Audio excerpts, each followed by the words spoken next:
Village perdu, monde oublié, dans un coin reculé du monde, dissimulé par une forêt dense et brumeuse, se trouvait un village dont personne ne se souvenait.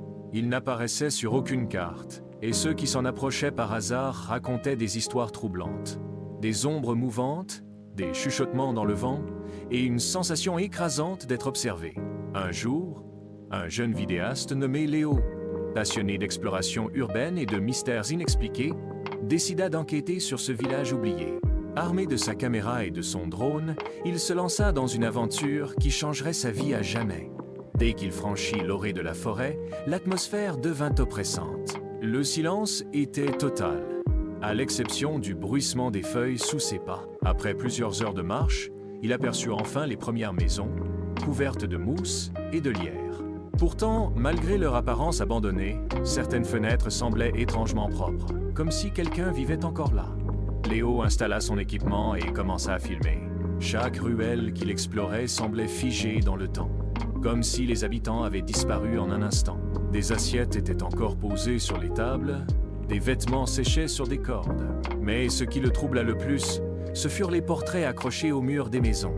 Les visages des habitants semblaient suivre ses moindres mouvements. Soudain, un bruit résonna derrière lui. Un murmure, puis un éclat de rire enfantin. Léo se retourna brusquement, mais il n'y avait rien. Son cœur battait la chamade. Il continua à explorer, chaque pas devenant plus difficile sous l'effet d'une peur sourde. En entrant dans une bâtisse plus imposante que les autres, il découvrit un journal posé sur une table. Il datait de 1876. Les dernières lignes glaçaient le sang. Nous savons qu'il nous observe. Nous avons essayé de fuir, mais chaque matin, nous nous réveillons ici, comme si nous n'étions jamais partis.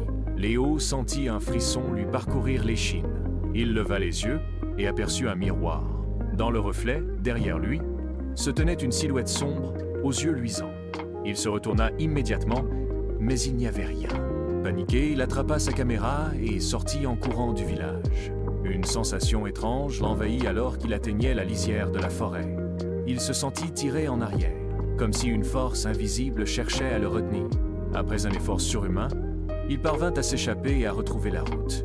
Lorsqu'il visionna ses enregistrements plus tard, il s'aperçut que la majorité des vidéos étaient corrompues. Mais une séquence, la dernière, était restée intacte. On y voyait clairement une ombre mouvante derrière lui, et une voix murmurait « Tu reviendras ». Léo n'a jamais osé y retourner, mais il a publié sa vidéo sur sa chaîne YouTube. Depuis, d'innombrables spectateurs ont affirmé entendre des chuchotements à travers l'écran et sentir un regard peser sur eux en visionnant les images. Et vous, oserez-vous regarder jusqu'à la fin?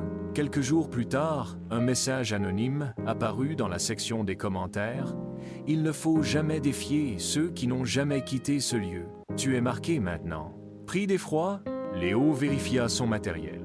Son disque dur, pourtant intact la veille, était maintenant rempli de fichiers vidéo inconnus. En ouvrant le plus récent, il se vit en train de dormir. Filmé sous un angle qu'il ne reconnaissait pas. Le souffle court, il scruta l'écran. Dans l'obscurité de la vidéo, une silhouette se mouvait lentement vers lui. La nuit suivante, Léo disparut sans laisser de traces. Seule sa caméra fut retrouvée, posée sur son bureau, avec un dernier enregistrement qui s'arrêtait brusquement sur un chuchotement glacial. « Il est des endroits d'où l'on ne revient jamais.